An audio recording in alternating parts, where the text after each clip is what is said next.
Hey guys, a couple of weeks ago, GOA sent you 2 urgent action alerts. Our team in Washington, D.C. learned that anti-gunners in the Senate were trying to pass universal background checks without a single senator voting. So GOA immediately began encouraging senators to place holds on the bill the anti-gunners were trying to pass. These holds aren't usually made public, but you can always reach out to your senator and find out if they help defend your rights.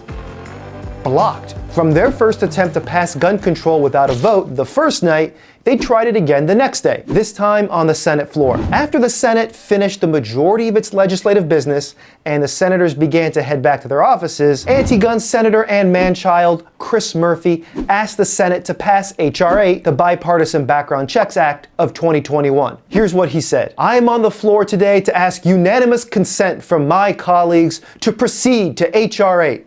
The House-passed bipartisan comprehensive background check bill. Senator Murphy was hoping to get the Senate to vote on and pass this terrible bill. But since this universal background check bill had already passed the House of Representatives, if the Senate were to agree to Murphy's request and pass it, it would head straight to the president's desk to be signed into law. And before I get into how GOA was prepared to fight back, I just need to call attention to one very important point that I've made before. Senator Murphy thought he had leverage on his side. He thought he could leverage the momentum this bill had after it passed the House and send it straight through the Senate. If you watched a previous video on red flag gun confiscation in the NDAA, this was exactly the strategy I told you they would use to pass gun confiscation through the Senate. Basically saying, since gun confiscation had already passed in the House, we should pass it through the Senate and send it to the president's desk. I told you this kind of thing is their strategy. It's always the strategy. We know how this stuff works. We're not playing around when we tell you not to fool with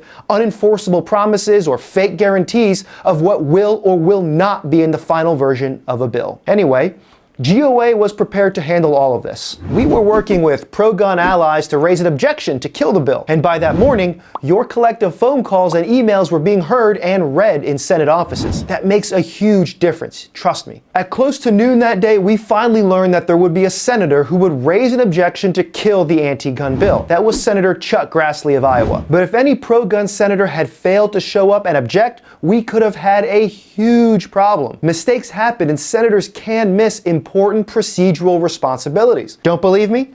Did someone tell you this was a fake fight? Well, here's a quick clip of Senator Rand Paul accidentally passing legislation because no one objected to it. I think it's a terrible thing that the government pays checks to dead people. I think we should all be able to agree to this. The problem is the Social Security is not sharing that information with Treasury.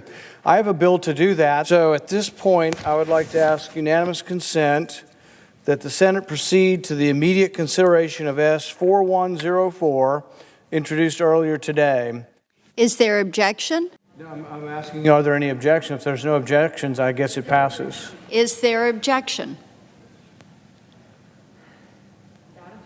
Without objection. Passed. Both of them passed. No, they did. Yes, they did. Yes. Parliamentary inquiry. Yes, sir. Has this bill passed now on UC? Which bill are you referring to?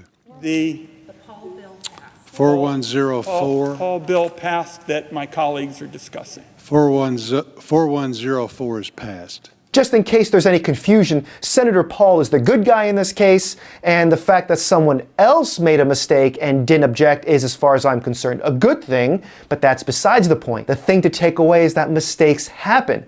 Senators don't just magically appear on the floor. There needs to be pressure put on all of them so they know people care about this issue. If GOA doesn't voice our concerns and you don't call their offices to tell them that you care, why should they? If politicians were as obsessed as we all are with making sure that unconstitutional bills don't become law, this country would be in much better shape. It's our responsibility and your responsibility to tell them we're watching and demand action. That's why it's so important that we have our ear to the ground in Washington, D.C., and why I'm so grateful for your support, which keeps us here on the front lines in Washington. These sneak attacks on the Bill of Rights can happen at any moment, and if gun owners aren't paying attention, the future is going to be a lot less free. To those of you who took action on this, thank you.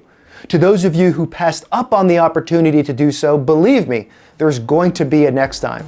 We're going to need you then. Our work in those narrow 24 hours helped stop this gun registration scheme.